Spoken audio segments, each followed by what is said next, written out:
Wing Chun, Judo, Penchak Silat, wrestling, MMA.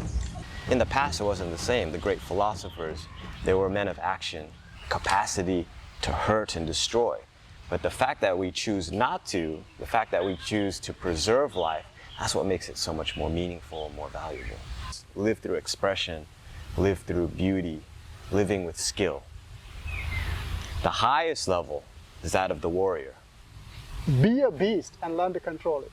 Exactly. And be that beast, right? Because that beast has so much primal energy, like an unstoppable force at our fingertips. But why repress that? Yes. Right? More self-conscious, mindfulness, Right. a very meditative approach to training. It's just like the Jungian shadow. Friends, if you want to enrich the lives of others, please take a moment to like, subscribe, and share this video.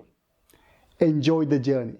Sakan, thank you so much for joining. My pleasure. Because I met you about a year ago and I saw this amazing story around self-defense, but I was more keen about the passion you had to teach people how to protect themselves. But over the years, I figured out that there has to be more than what you teach inside the class. So I was keen to find out your story and look at where did you start, what was your origin stories like, and what can we learn in the modern world, what's the application? Sure. So I'm glad you asked, because actually self-defense is probably, to me, the most boring of the martial arts and things that I teach, but probably the most practical. And it's important to me because I can actually transfer confidence and practicality through what I do to my students. But underneath that, of course, is the passion for the martial arts. And where did that come from? It's got to be the Shaw Brothers Kung Fu movies from the 1960s and the 1970s. And I remember being in Thailand specifically, and there was a broadcasting network called TNT in the United States. And they had this month called Kung Fu June. And they had every single day, back-to-back Kung Fu movies. And it was probably one of the best experiences of my life, just staying at my aunt and uncle's place and just tuning in and watching, I don't know, all the classics. And that stuck with me for such a long time.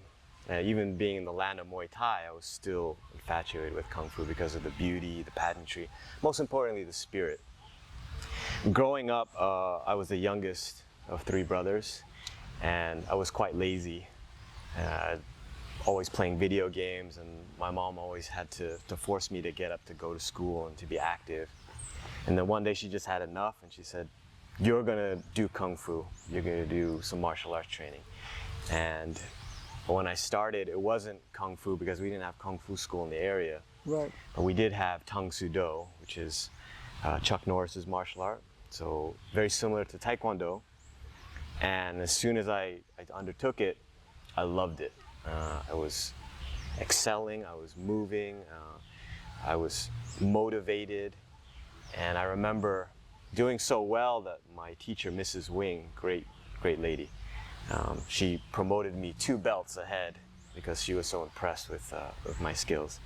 Beyond that, I started to graduate into Taekwondo with some Korean teacher, very tough guys. I wasn't tough enough yet. I didn't develop the discipline. So they were old school in America. So they were using the shinai to hit kids and kick. And I didn't understand as a kid, but he was really trying to push me because he saw the potential. But I just complained too much because I was a very privileged young man, and I was like, no, I don't want to go to this school anymore. I look back and I said, oh, he was doing me a favor. So from that, I then was able to go to Shaolin Kung Fu. It was only until I was about 16, 17 years old that I found the Chinese Shaolin Center, and I was just immediately hooked. So every day I was practicing hard, a lot of conditioning, a lot of stance work, a lot of form work, and we also did a lot of sparring. I can look back and really attribute my structure, my training, and my abilities to Shaolin Kung Fu training. and then I met my Sifu, Thailand Kwando, here in Chiang Mai, and he was teaching grappling along with the Filipino martial arts.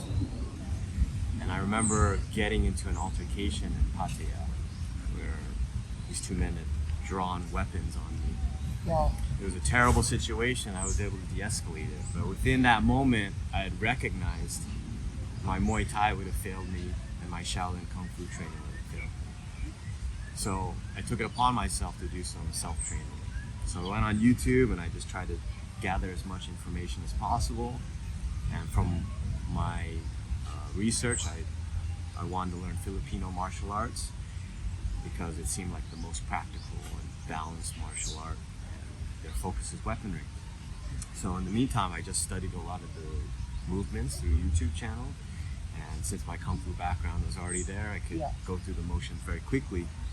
Then I remember thinking, digesting so much information from YouTube, and I felt a bit unsatisfied. So I recognized that I have to give back. So I made a YouTube channel, this is maybe 18 years ago. Wow. And I was just showing basic angles, how to move, and what I've learned, giving back. Of course, I was showing my beginner's perspective, and I started getting a lot of feedback. Fast forward, I met with Sifu Thailand Kwando. I jumped into his class at this very park, must have been over 10, 11 years ago. And he started showing me the angles of attack, and I'm able to follow along immediately. And he said, "Where did you learn this?" And I said, "YouTube." From Guru Dan, YouTube University. Yes, exactly. So the proof is you can learn online. You just need to have a basis. Right.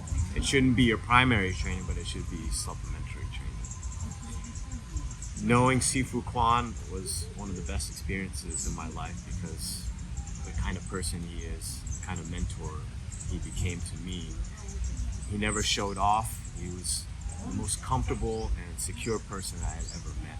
And more importantly than the self-defense and the martial arts techniques he taught me was how to live. And ever since that, I've tried to follow in his footsteps and also become my own person. And when he came back from Mallorca, Spain, that's where he's based, he'd come here every fall season. I asked him, "Can I be your apprentice? Can I follow in your footsteps? Can you show me the way?" And he's like, "Okay, I better show you all the martial arts I know." And that was Wing Chun, Jeet Kune Do, Penchak Silat, wrestling, MMA, yoga. He's a man of many talents, and he's super generous. If I were to start over again, 6 years old, I think. Oh, really? Like, wow. You see the kids that start in MMA, combat sports, 6 years old, they become absolute prodigies. By age 12, 13, they're kicking everybody's butt. Right. Wow. So from that, how old are you now?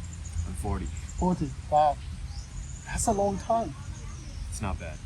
That's a long time to practice, but also the idea of giving back, idea of generosity. You went from practicing all these disciplines and finding a teacher who can actually then you can follow through. From there, what changed? What did you see like differently happening in the society for you to actually come to a point where actually let me start a school where I can teach self-defense? I wouldn't say what I recognize in society, I just recognize what was through my personal journey. Right. And my personal journey, the reason why I came to Thailand was because of my first wife. And we met in Arizona State University, fell in love, and then she got diagnosed with sarcoma, which is a very aggressive soft tissue cancer. And she got diagnosed by 10 doctors in Thailand. They said, "You have 3 months to live." Wow. So at this time, she called me and told me the diagnosis and the prognosis, and I said, "Don't listen to them." I said, "You don't need to follow what they say. You can make your own path and you can survive. Right. You can take it one day at a time, and I'll be there with you." So against everyone's wishes, especially my parents, I married her, and I told her I'd see her through to the end of her life. So pretty much everything I had, the job, the house, the car in the United States, threw it all away. And I came to Thailand. And it was a complete leap of faith. And it was extremely difficult because if you've ever been around cancer patients who are suffering with cancer, they're very sensitive people. And the experience you went through was so painful. And I attribute the ability to endure all of that through my martial arts training. Wow. If I did not have that martial arts training, if I did not have the discipline and the restraint, I would not be here talking to you. Wow. So, unfortunately, sickness got the better of her. She passed away after 6 years, which is much better than a prognosis of 3 months. Yeah. So I was able to see her to her dying breath, and at the same time I was able to grow as a person and find myself. So thanks to Oi, my previous wife, for giving me that opportunity to take care of her. And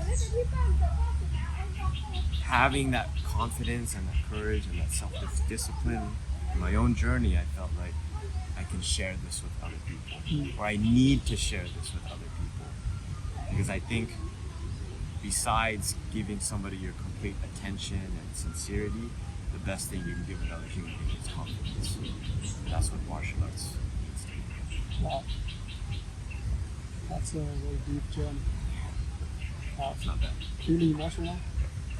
Yeah. I'm okay. Are you? No, but the human emotions are very deep. But it's very. I can sense the depth of the journey that you went through. Through your birth and everything. It's very unique. And sometimes we arrive at unique destinations. When you reflect back, everything is actually led to like a footprint. That's right. Wow. So from that unique experience, today you have a class, a coaching center for combat. When did you start that? So I guess it was 2013 after I become an apprentice under Sifu Kwan, and I started teaching Jeet Kune Do, Kali, Silat at the local gym which Sifu Kwan was teaching out of. And it was very slow going. So I guess typical, very, I'd say, unsophisticated view on the martial arts. They're really only interested in like usually Muay Thai and Taekwondo. Right. MMA wasn't really a thing. BJJ was first starting. What had changed is somebody messaging me, a friend of mine, his girlfriend said, "You guys offer education visas?" Right. I said, "No." Hey, why not? I said, "Well, it's a lot of hard work and you got to go through lawyers and different documents, and I hate documentation, things like that." And suddenly occurred to me, I was like, well, why not? Because I've always saw Chiang Mai as the perfect environment, the perfect place to train martial arts, because people come to Chiang Mai to grow, to change, and to evolve. True. And I recognized that, and I said, well, why don't I create that as my dream, also as my gift back to Sifu Kwan and the community. So, fortunately enough, me and Sifu Kwan, we did a seminar, a charitable seminar dedicated to people in the hill tribes here in this park, and that's when we met Jamie. Oh. Yeah. He came, he saw, whoa, a Jeet Kune Do seminar, and he has a Jeet Kune Do background. He's like, I've got to try this out. And he was very taken by me and Sifu Kwan, and we were able to become friends, strengthen the relationship.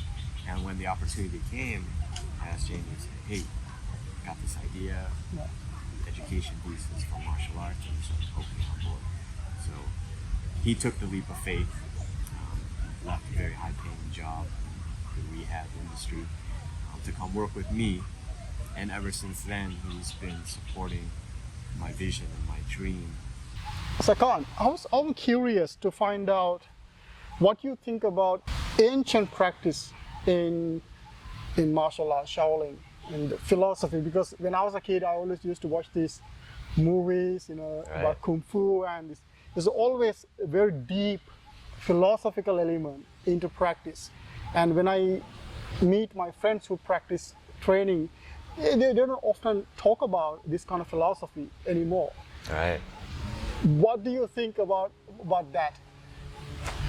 Just like in life, right? Philosophy matters. Right. Attitude is everything. And if you don't have a deep philosophical understanding of what you're doing, then the motions are empty. Wow. The philosophy gives every movement, every concept, every strike purpose. And what is it to you? For me, again, always comes back to Shaolin, right? The teachings of the Buddha, teachings of restraint, teachings of humility, and in the end, goodness prevailing over evil. Do you find sometimes people misunderstand this? How can you, in a way, like do meditation but also have a fight with the confusion between why a Shaolin master will be practicing kindness while practicing violence in another person's perspective? Absolutely. It's a huge paradox, right? We talk about peace and love, but at the same time, we're learning how to destroy. And I remember having a boxing coach, rest in peace, Coach Mike, very dear to my heart. And one day he was a bit disillusioned. He was saying, oh man, I'm just promoting violence. I'm just teaching people how to hurt other people. And I said, Coach, no. I said, no. What is the martial arts? It's the control of violence. It's not violence itself. It's the restraint. So through this restraint, we develop ourselves as human beings, as martial artists, and ultimately as warriors. And what's the warrior's duty? To protect the village, to protect all that he holds dear. I don't know whether it's right for me to understand this way. When I watch these movies and concepts like the Beauty and the Beast, they both coexist in the same environment. Correct. We have the capacity to destroy, but it's recognizing that capacity but choosing not to. That's it. That's it. So nowadays, people are super intellectual. They say, oh, we can theorize about this. We say things that sound good, but in reality, they just won't come into fruition. Right. And an intellectual who cannot defend themselves will always be subjugate to another man. They always feel that intimidation, knowing that that person can overpower them. In the past, it wasn't the same. The great philosophers, they were men of action. They were wrestlers, they were fighters, they were athletes. Nowadays, it's just a mind and a crippled body will get you by. And to me, that's impossible. We have to have the capacity to do terrible things, right? That's the only way we can respect ourselves, because this is our nature, capacity to hurt and destroy. But the fact that we choose not to, the fact that we choose to preserve life, that's what makes it so much more meaningful and more valuable. I think that brings lots of clarity to most people, because when they look at fighting, those who don't look at it in a deeper level, for them it's Correct. Practice of violence. Correct. But in reality, the origin is actually different. The origin story is actually very more self-conscious, mindfulness, Right. a very meditative approach to training. It's just like the Jungian shadow. The goal of us is to combine the light and the dark, the yin and the yang. Right. Rather than repress, we restrain. And what's the difference? Repress is, I don't want to see it, I don't want anything to do Right. it, please don't We come near ignore me. seeing the problem. Yes, I'm putting on my blindfold. Right. Whereas restraint, I accept it. I know it's here, I know it's part of me, but there's a time and place for it to express itself. Perhaps not here, perhaps when the time is right. Right. And how did I learn this? Is through fighting. When I was growing up as a martial artist, the opportunity was, oh, hey, do you want to fight? The coaches from different gyms, do you want to fight? And I was like, no, I'm a peaceful guy, I'm a pacifist. And then I look back and I said, what a wimp. That dude's a wimp, Right. right? Too scared to put his body or his health on the line. And in a real situation, you would never know if he was capable or not. And I delayed it for many years.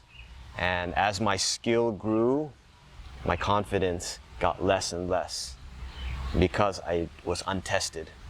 Wow. So, luckily I had a coach, my Savat coach, world champion kickboxer. He ridiculed me. He laughed at me because I was talking trash about a fighter, and he told me, you don't know anything about fighting. So very theoretical Yeah, from his worldview. he destroyed me. Wow. And I lost sleep for a year because the blow to my ego was so hard. And then you know what? I said, you know what? He's right. I'm going to test myself. I'm going to put my body and my brain on. I'm going to fight. And I was so scared because I was worried that my fighting ability would not match with my perceived ability. So I had a perception that other people were thinking about, oh, this guy is good and this and that. And I was like, what if they're two separate things? And what if I embarrass myself? And I went through with the fight and the match, and I lost by decision. And I said, oh no, how are people gonna think? And people watched it, and you know what they said? Good job, you did great. I said, wow, doesn't really matter whether I win or lose, only that I put my courage on the line. Right. Even though I'm scared, even though I'm worried, all these things, it didn't matter. They knew I had the guts to apply what I had learned in a full contact, a full pressure scenario. And that changed everything for me. So I was no longer just a martial artist. I was no longer a person acting or playing pretend.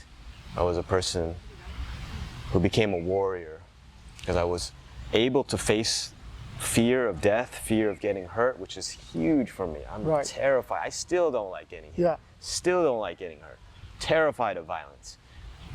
But the fact that I was able to face it changed everything for me, and that opened all the doors in my life. I got luckier, opportunities came, and I'm so grateful that my coach pushed me. You know, it wasn't the nicest thing to say, but he knew that's what he needed to do to shake me out of my comfort zone. And it's pathetic to see how far we've come and that we've just ignored the possibilities of violence and the possibilities of aggression amongst each other. We think we live in this completely peaceful and progressive society, but the reality is you and I can harm each other when we choose to see fit. And there's so much danger in that. And you're a big guy and like, oh, I could be intimidated by you, and if I had no clue what I'm capable of, I'm gonna live in fear through every single interaction. So I'd rather not live with that kind of fear. I'd rather train myself, apply myself, test myself, and know what I'm capable of. And if I can handle myself, then I can probably handle other people. I think we often wish for a society that everything's perfect, no violence, nothing, everything's nice. But that's not the reality. It's not the reality. That's not the reality. The truth is that there are bad things. There are nasty people around. And unless we have the ability to, like you said, to know what's our limits, what's our capacity to protect ourselves and loved ones, we are going to live in fear in most of the time. That's exactly it. And at the base level, it's self-defense, right? So it's just the human right to protect our possessions, our family members, our own bodies, what we love. But that's living at the base level. We never want to stay at the base level. Yeah. We want to progress and live like a martial artist, which is live through expression, live through beauty, living with skill. The highest level is that of the warrior. They're not concerned about just self-defense. They're not concerned about living with beauty. They're concerned about reaching the ideal, and they're willing to die for that ideal. One thing I've heard about 2 years ago, which changed some of the things that I've done, it says, be a beast and learn to control it. Exactly, and be that beast, right? Because that beast has so much primal energy, like an unstoppable force at our fingertips. But why repress that? Yes. Right? Bring it in, absorb it, become one with it, right? And then you will be actualized as the human being that you were meant to be. Sakan, thank you so much for your time, your wisdom, for continuing your work to empower people to live a very healthy life, very confident life in many ways. Thank you so much for your time. My pleasure, Daminda. Thank you for giving me this opportunity to express myself and be honest with all these people who are your viewers. Yeah, yeah. And guys, we got more videos coming with Sakan where I want to bring some story behind actual practice, the application process. I myself also a student under him, learning self-defense. So there are many things I would like to show you. Follow his life around and look at the way in the different lens, through his lens, how we can look at the world in differently. Learn to be a beast, but learn to controlling it. And there are more layers to that philosophy. There are more layers. Learning to fight isn't about learning to harm someone. There's more to that. So in this video and series of videos, I want to bring those things to your attention so that you can look at the world differently and perhaps learn and go on your own adventure, empowering people. Awesome. Yeah, thank you so much. Thank you guys. Thank you for joining. Yes. Nice one.